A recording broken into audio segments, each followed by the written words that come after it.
everybody, and welcome to Kicking It on a Blue Couch podcast. I am your host, Casey, and we are here with my co-host. Hi, I'm Linnea.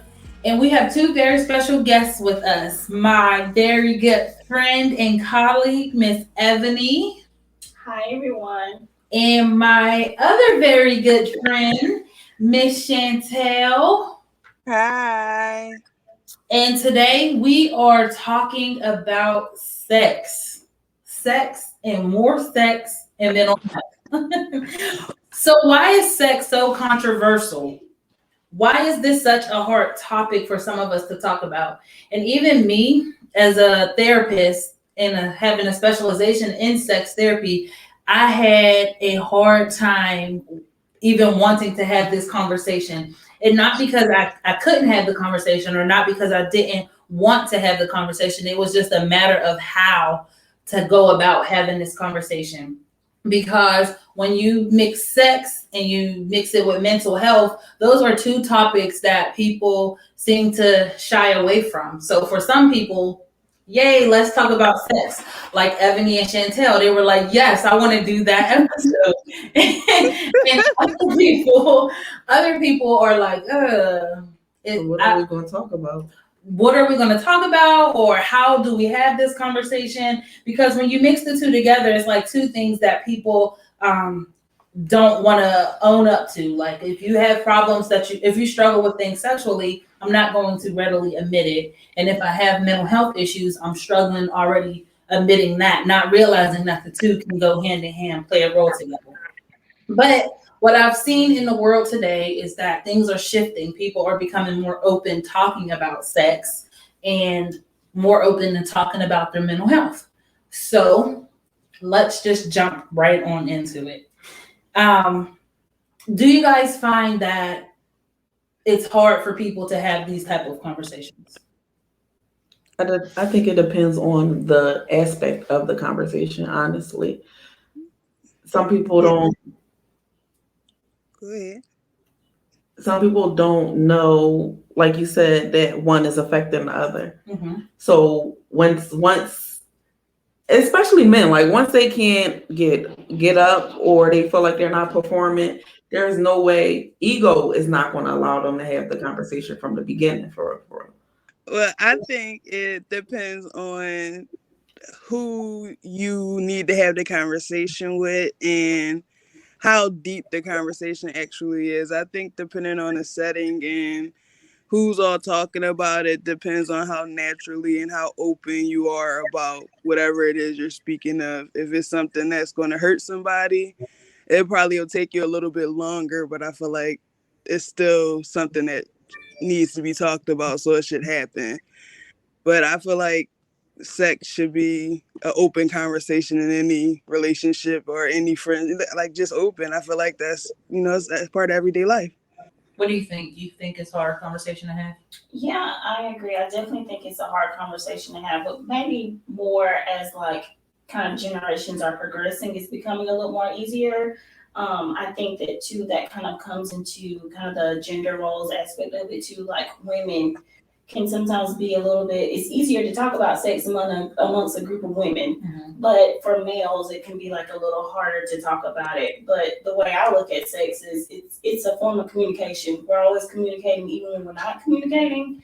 So sex is a part of, if we're not doing it, if we are doing it, how we're doing it, it's all a part of a communication that we're having. And communication is something that we find a lot of people struggle with. So, when people have a hard time just admitting that, I struggle with anxiety or I struggle with depression, and you couple that in with sex. So like you were saying, erectile dysfunctions or low desire to have sex or not wanting to, you don't realize that the two actually go hand in hand. So I was doing some research to just try to prepare for this conversation myself. And a lot of what I found is that when people present with ED things, they don't realize that if you already struggle with anxiety, then your anxiety is the presenting problem and it's stopping you from being able to enjoy sex or have the desire to have sex. And people automatically just sum that up to maybe I have a problem, there's something wrong with me, and they want to deal with the sex part because that's the good part, that's the fun part, but they don't want to deal with what's actually underneath that. I remember for myself, there was a time when I just didn't have a desire to have sex. And for me, not realizing that I was in a space where nothing was going right for me. There was no desire because nothing else was working. So I already kind of felt broken, and otherwise my body was acting as if it was broken. But there's a there's a other side of that. When everything is falling apart, some people only use sex to pacify everything else falling apart. So it's always like a catch-22. You can have that part where you don't have the desire, or where you're overly desiring sex because that's the only thing that makes sense to you in some spaces. That's true. So I would also question if there's a mental health diagnosis behind that too, because people who have ADHD or don't even know that they have ADHD have a hyper sex drive, and they are really active. And I don't know what to do with all of this energy but to go have sex. But is there anything wrong with having a higher sex drive? I don't think there's nothing wrong with it. I just think it just has to have some type of control to it. There's nothing wrong with always, desiring to be, pleased and things like that. It's just about control and understanding what's going on. Yeah, I would think that it once again that's one of those kind of catch-22 kind of things. So of course some people just naturally have a higher sex drive than others, and that's completely okay. But I think when it becomes problematic is what's your motive behind having sex? Mm-hmm. Like, am I having sex because I'm trying to cover up, or I'm trying to cope with something? So if we think about like drug addiction, sex can be an addiction too, and it's all about trying to cope with something if it's being used like in a kind of in a misleading way. Right. Okay, so let's talk about ourselves a little bit. When or what age would you say you started being interested or wanted to explore sex? And my reason for asking is because we see it's happening younger and younger. You don't have to like disclose when you lost your virginity or anything like that, but when did sex become like, oh, I'm interested in that for you? So for me, I don't even feel like I was interested in it. It was just everybody around me was having it. Okay. And I was like, well, what the heck am I, like, I was in a space where it's like, am I doing something wrong because I'm not doing it? Or am I just taking care of myself and not ready to jump into that role because I didn't feel like I was old enough. When I was younger, you want to wait until like you're 18 and things of that nature. Like the older, the better. Now it's like, folks is 12 and it's scary. So for me, I'm gonna say high school. When I got to high school and I started seeing like I'm a freshman, so there's upperclassmen and they're like in whole relationships and stuff like that. And I'm like, what the heck is going on? Then I have friends talking about how they're being pleasured. And in hindsight, now you like, we didn't know what the hell we was doing back then. But it was just, some people don't want to be the one not doing it. So now you go and do something and jump from the pan to the fire and don't know what's going on. Mm-hmm. What about who else? When did you start getting interested in sex? I agree with, I think like, of course, it maybe came around high school, but in hindsight, looking back on it, I don't know if it was necessarily that I was interested in it at that point, or if I was just like introduced to it. And it's like, that's like she was saying, that's what everybody was doing. So, hey, I'm gonna jump on board with everybody else. And honestly, you didn't know what you were doing. You were just kind of doing it to be able to have something to converse at the lunch table about. And I feel like I know I personally lied about my experience because I didn't know what I was doing. So I want to let everybody else know that I didn't know. So, and I think that like sex has become so just pushed out there now, so especially so taboo. And then especially for the younger generations that are coming up now, that everybody is doing it. And I feel like that's now like taken away from the enjoyment of it. Yeah. Because now thinking about sex when I was in high school versus sex now, like, oh wow, I was missing the whole thing. The whole shebang. The whole shebang. And it all just becomes from not really being interested and I guess not being ready versus being introduced or pressured. Let somebody Right. little son do they 2 humps and be done. Right. Okay, what about you, Shani? When did you get interested or started wanting to explore sex for yourself? I say I became interested in high school as well. I felt like I probably was introduced to it and knew more than I should way before high school because everybody who I was with was always older than me, like 3 to 4 years. So when I was in middle school, they was in high school. That was what they was doing already. So I was probably informed and learned about it middle school, but became interested myself was in high school. And still, I don't think it was because like everyone else around me was doing it. I think it's because like it was just something I did want to do because after I did it, I still didn't tell nobody for a long time. Like it wasn't nothing that I went around talking about. Like by the time I feel like I start talking about me having sex, I was probably, on to the next person. You already like, it wasn't. But yeah, high school definitely is when I jumped both feet in. So, do you guys think that our upbringing has anything to do with our behaviors when it comes to sex? Wait a minute, Miss Ma'am, answer the question. Yes. You tried to skip.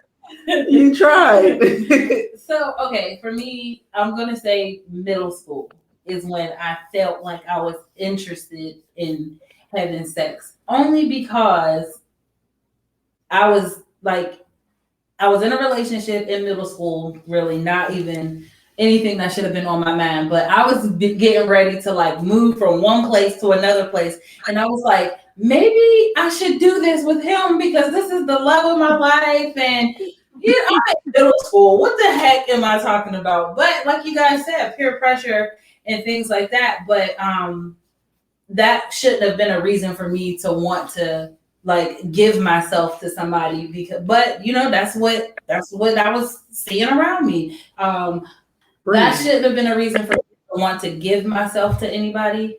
And hindsight, looking back, I'm glad that I didn't, because that would have been an experience that I would have shorted myself on. So high school was really when I started to want to explore and figure out what this thing was. And just like you, Ebony, I of course lied about what that experience was like for me, because for a long time I was like, it's not something that I'm really interested in. Like, what's the hype about? I didn't understand. And I'm glad I didn't succumb in middle school. But high school really wasn't that big of a difference for me either, because it's being an adult and thinking about high school experiences is like two different ball games. Just like you said, you get to really enjoy experience and experiment, and in high school you're just like doing what you think you're supposed to do. So my question was, do you think our childhood experiences, how we are brought up, kind of shapes our behaviors and ideas and thoughts about how we approach sex? For me, not being able to have the healthy conversations about sex. Like I didn't have, my parents didn't talk to me about sex, or don't talk to me about sex, and I'm 32 years old. So a lot of the things I was going through, I didn't know what I was going through, and I couldn't have a conversation about it because that's not something you talk about. So I had to go figure it out with my peer group, and we all the blind leading the blind. Nobody really knows what's going on. So I'm like, well, this happened when I did it, and this person's like, well, this happened when I did it, and now we all just like, well, who did it right? And we all telling lies. Yeah, I'm going to listen to your story and then try to come up with something else better. Like, oh no, we did this whole time. We'll get into that. But if I would have been able to have those conversations with a parent or an adult or something like that, I might have waited all the way until I was well into my adulthood, because it's no rush and you're doing it wrong anyway. So why not educate yourself? Why not figure it out? But I didn't have that outlet to get those answers, so I had to go find them for myself. Yeah, I would say that I was definitely fortunate to have like a mom that introduced that to me. not necessarily at a young age, but maybe younger than most moms would have. Like she was that mom that like all the other families brought their kid to talk to about sex. So it wasn't anything like taboo for her. And I think that I was fortunate to have that experience because even before I was ready, she had that conversation with me. Mhm. And then I guess when she found out that that's what I was engaging in, then it was like, okay, now it's time to have a much deeper conversation. Mhm. So I think I was fortunate because if I had questions, I felt comfortable going to her. Mhm. And I had somebody to go to versus, some people might not have that and it's like figuring it out on your own. Mhm. So I think I was fortunate in that area. See, I had an aunt, and she was all types of wrong to be able to be telling me the things that we were doing. Like, she's basically like, when you do it like this, versus like, Mhm. hey, wait a minute, you might not be ready. This might not be what you should be doing. But that was because she was still trying to cling to her young age or try to live through us. She wasn't helping me or teaching me the right way to handle certain situations. And like I said, my mom, talking about sex with my mom was not an option because now it's like, why are you trying to be so grown? It was a thing. You're not ready for it. That's it. That's the beginning and end of the discussion. And I guess I would say with my mom that maybe deterred me from it a little bit. Right. Because I had those conversations with her, like, I guess early on or more, like, before I was ready to have them. Mm-hmm. So, like, she talked to me like, okay, this is what happens during sex. And I'm like, oh, I'm kind of grossed out. Mm-hmm. Like, And I I don't think want to talk about it. I think that's a big miss. Like people think that if I have this conversation, then it's that's going gonna to make them want to have sex. Now they're going to want to get on birth control. When really having a conversation just satisfies the answers that they're looking for, and it may actually deter them from wanting to do it. Now that I know that I can go ask this question, I don't have to go find the answer for myself. Exactly. Because for me, like my mom likes to say that I was always open with you guys. We could have talked about anything. And where now as an adult, I talk to my mom about anything. As a child, and even her mindset now when it comes to talking to your kids about sex is like, so imagine me 13 going to my mom and saying, I feel like I'm ready to have sex. What do you want? What why is that even something you're thinking about right now? You're 13. Like, and then that already makes me feel like, okay, I'm doing something wrong. And now I just, okay, let me not think about this sex. I associate sex with being something bad, wrong, nasty, and that's one word my mom like to use. Like, that's nasty. You shouldn't be doing stuff like that. You shouldn't be thinking about that. Boys are dirty. Like, my mom would go off on a tangent. So where she likes to think that she was open to have those conversations, really what she did was shape the way that I felt about sex for a long duration. Because even after I've lost my virginity and I go into relationships, healthy relationships, and I want to have sex, I still functioned out. I still did at the time functioned out of the mentality that sex is nasty. I'm not supposed to do this. So I do think that childhood kind of shapes what that looks like for you, because if there's not open conversation where it's like something that's welcomed and we can have this conversation, rather you're doing it or you're not doing it, let's talk about what the reality of it is. It definitely can deter you from wanting to go back to that source to get more information. What do you think, Shani? Did it shape anything for you? I feel like I'm going to agree with Lania. Like, I never had a conversation with any adult before I actually decided to do it. And then even after I did, it probably was a year later that I talked to my mom about it, and it still wasn't really a conversation like, oh, when it happened, you all right, and keep going. Like, like, did you protect yourself? All right.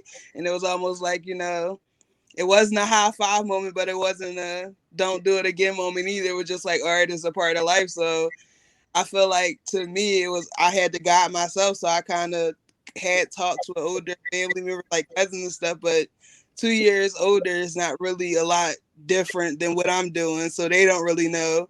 So I'm just going off of what I see, whether it be like TV, drama, love, sex, or whatever. I'm just going off of that to try to figure out what it's actually supposed to be. I think some of us can say like our childhood shaped the way we kind of view sex now as an adult.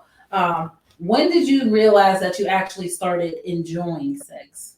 I would say for me, it was probably late high school, early college. Even though I feel like I was still testing the waters and figuring it out, I also felt like I started to find myself probably in my late teen years, like, 12th grade, early high school. I started to understand the pleasure and enjoyment of it all. Like, it wasn't just a job. I feel like younger days it was like something we had to do to have a boyfriend to be in a relationship. But in my later teen years, I started to be like, oh no, we both can get something out of this. It wasn't that early for me. Honestly, I feel like it was after I had Jordan. So probably like 22, 23. Mm-hmm. And it wasn't that I wasn't enjoying it, but I realized what actually works for me. Mm-hmm. For a long time, once the man was done, you was done. But once I learned how to make sure I am being pleasured first, that was around like my mid-20s. Okay. What about you, Ebony? That is that's a little difficult for me to answer because, like, of course, I was sexually active in high school, and that was just like a, kind of keep a boyfriend kind of thing. So it wasn't any like pleasure behind it. And then I like took a break from having sex for like 2 years, and right after that, I met my husband, and of course, it was like a different connection.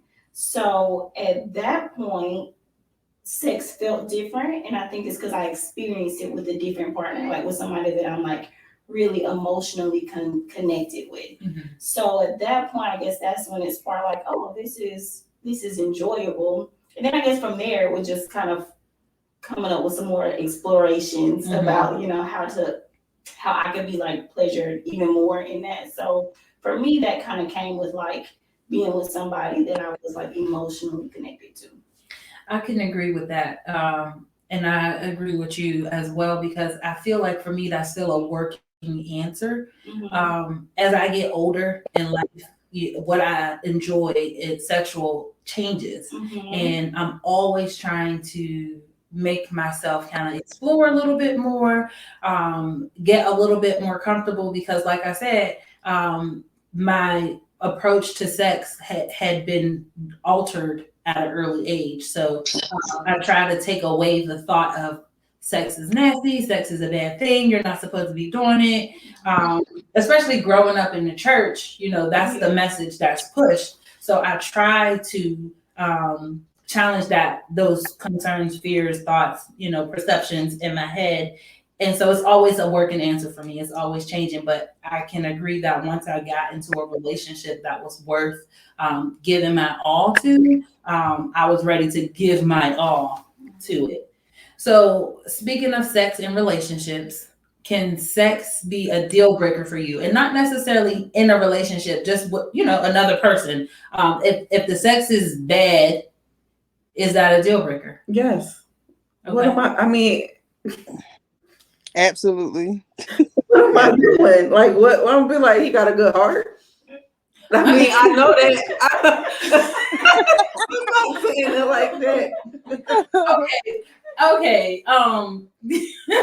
He got a good heart. We don't That's know. good. I understand that. I mean, yes, but I'm not gonna take one without the other. Okay, but you can learn to. Yeah, have no, better you sex can learn, together. but that's the thing. It depends on what's bad about the sex. I feel like it can be a deal breaker. Like if I'm just having sex with somebody and it's like super bad and emotionally we already ain't connected, then no, this ain't even worth pursuing. But if it's somebody that I feel like I have an emotional connection to and we just have like a bad sexual experience, sex can always be learned. And I think that's like, I'm a big like promoter of like kind of females exploring your body and like knowing what you like and knowing like how to like please yourself. Because like if you have a bad sexual experience, you can always teach that person like this is what this is what I need to be pleased, and then the next time it can be some completely different. That's what I'm saying. It depends on what's making the sex Yeah, bad. Like, do you not have the tools? Is tools not being used correctly? Like, you can teach someone how to pleasure you, but if they don't have the tool to pleasure you, then that's a problem.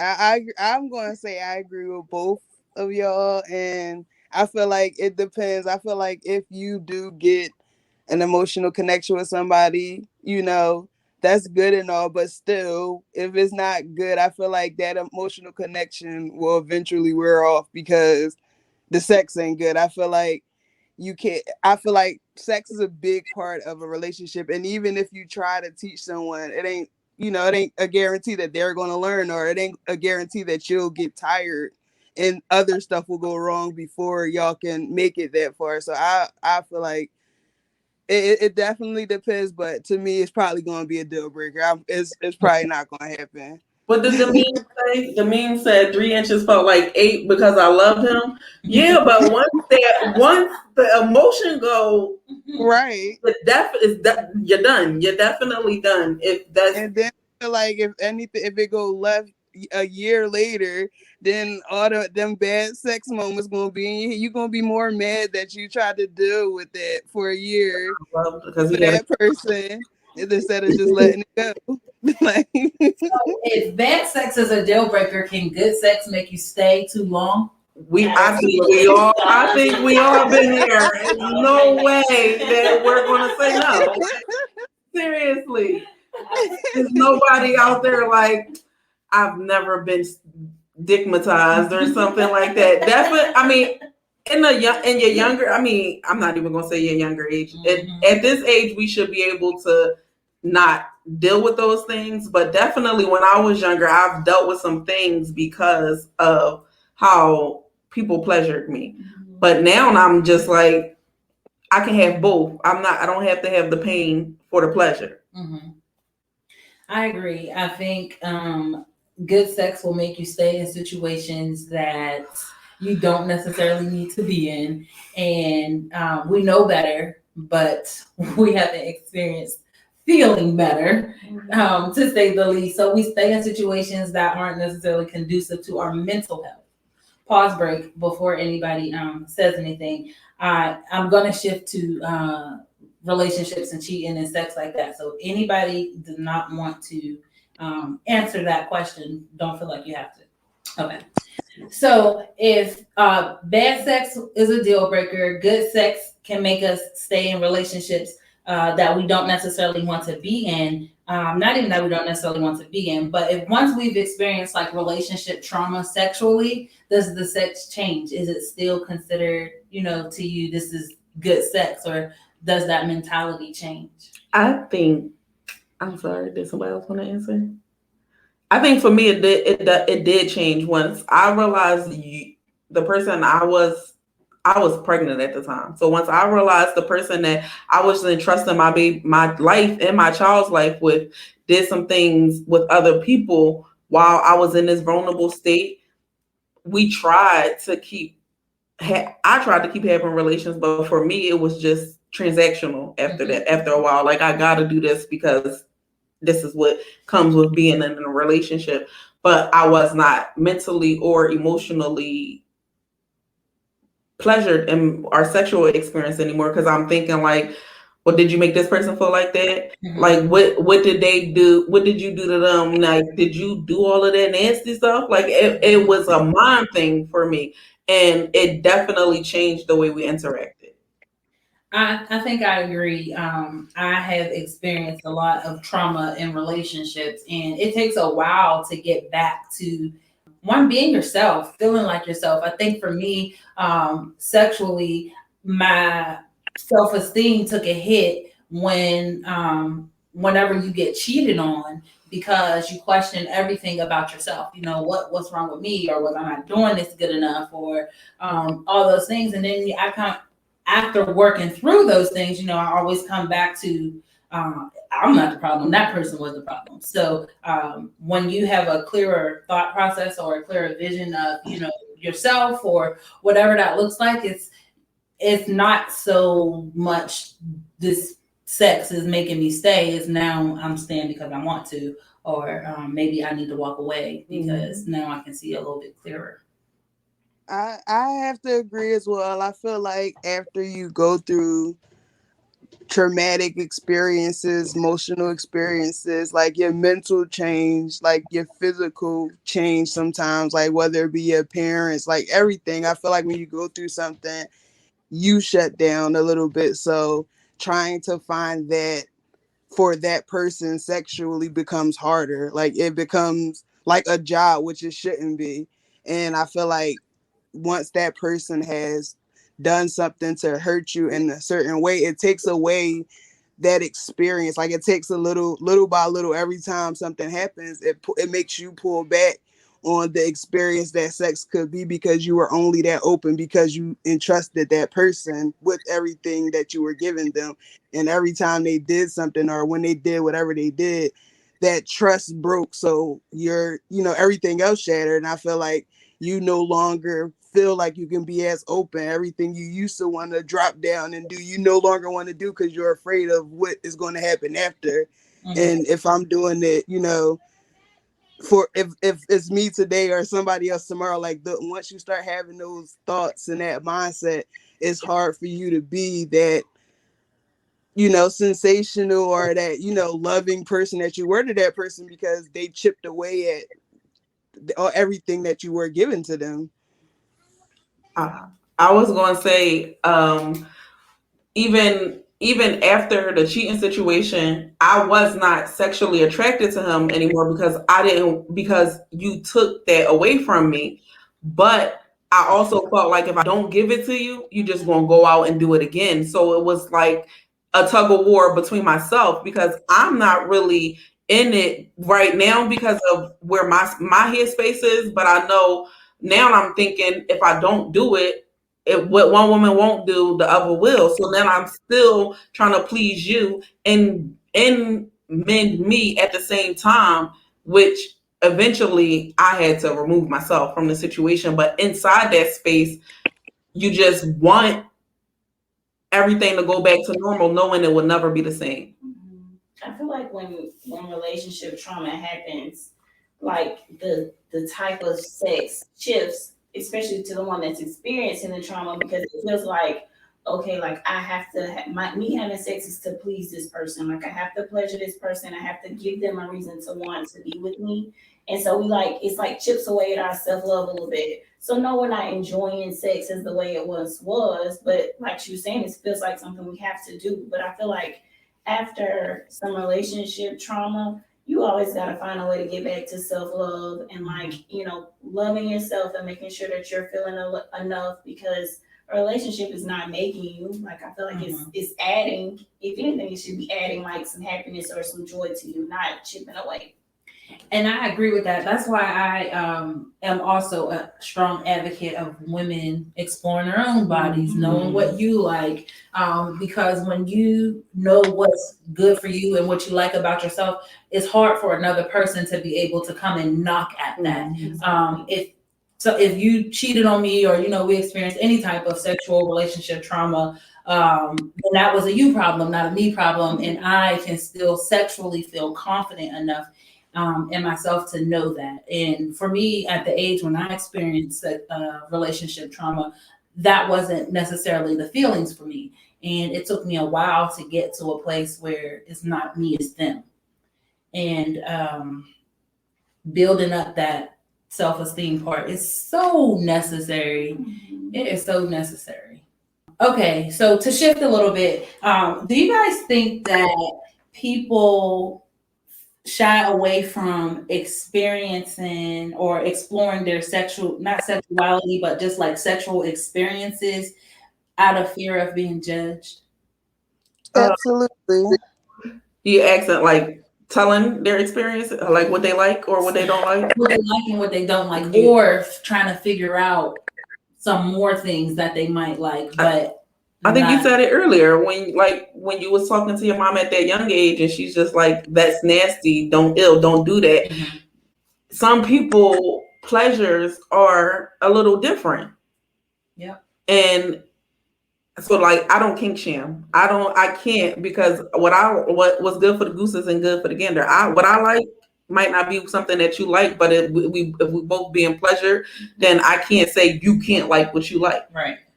Yeah, and I think some of our like upbringings too kind of deters against that because like for me, I was raised heavily in the church, so I can't go to someone and say, "Oh yeah, I watched porn last night and I want to try that." Like I can't say that. I can't be like, I like being choked, like Right, because them like, are you want to die? Like it's right, yeah. like your aunties judging Yes. you deep down. They want to know what it feels like, but they're Right. never going to explore because the church don't like it. Right. That is exactly the thing. I said that to you because I feel like that's okay for me to say, and you secretly want to do it, but don't feel confident enough in yourself or to have that conversation or to even say it out loud.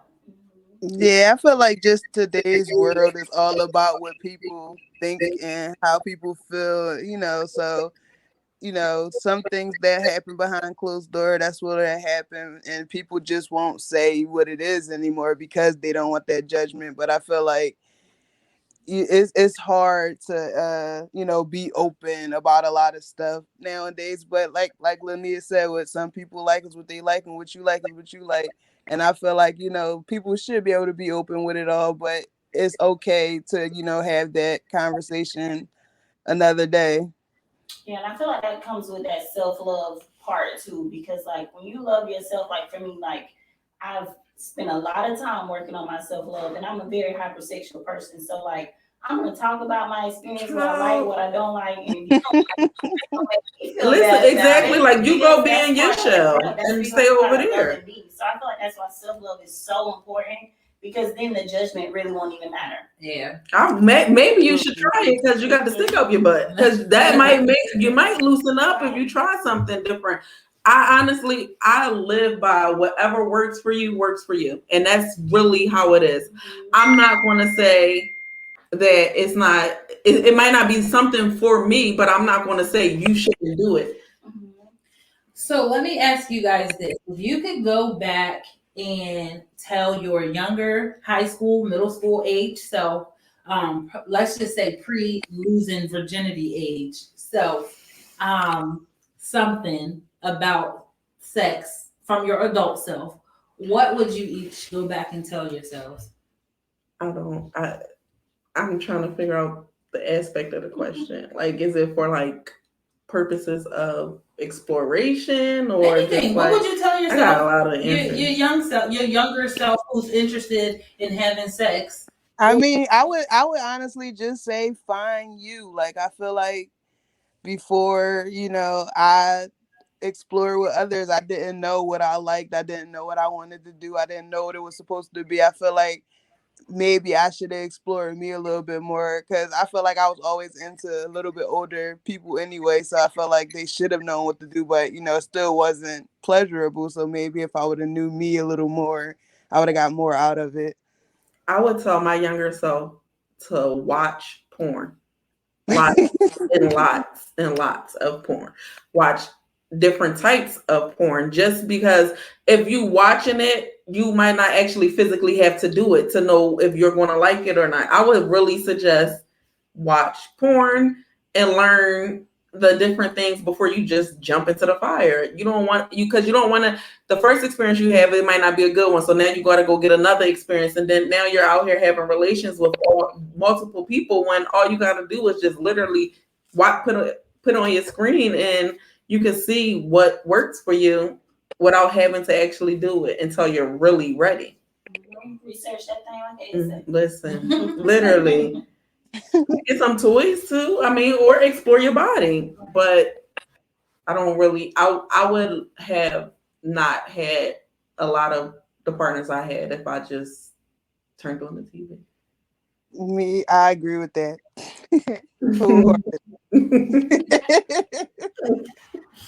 I would tell my younger self, be comfortable with you.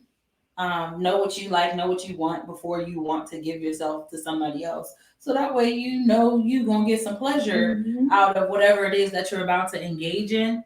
I would definitely tell my younger self that it's not a bad thing. It just might not be the thing to do right now. if you can't understand it, then you don't need to be doing it just because that's what everybody else is doing. And I would also say become comfortable having conversations about the things you do like, the things you don't like, so that you don't have to feel like you have to accept or do something that's not comfortable or enjoyable to you. Mhm. What about you, Ebony? Yeah, I probably would encourage my younger self to like have genuine conversations with my partner before we engaged in like any kind of sexual acts. One, and I say genuine because I feel like at that age you kind of felt like you had to lie about some experiences and things like that. But I think if I would have had some genuine conversations and also too done that like self exploration to know like what I liked, the experiences probably would have been a lot more fulfilling. I think that this was great. I think that this is a conversation that has to be continued. I think that you can never have these type of conversations enough. I think that these are the conversations that the younger generations, our nieces, these are the conversations that they need to be listening to and need to be having, because I'm sure they're doing the same things that we did at that time and having those conversations with each other. And like you said, it's the blind leading the blind. And our parents, if they're talking to their grandparents, so they're not necessarily giving them the right direction.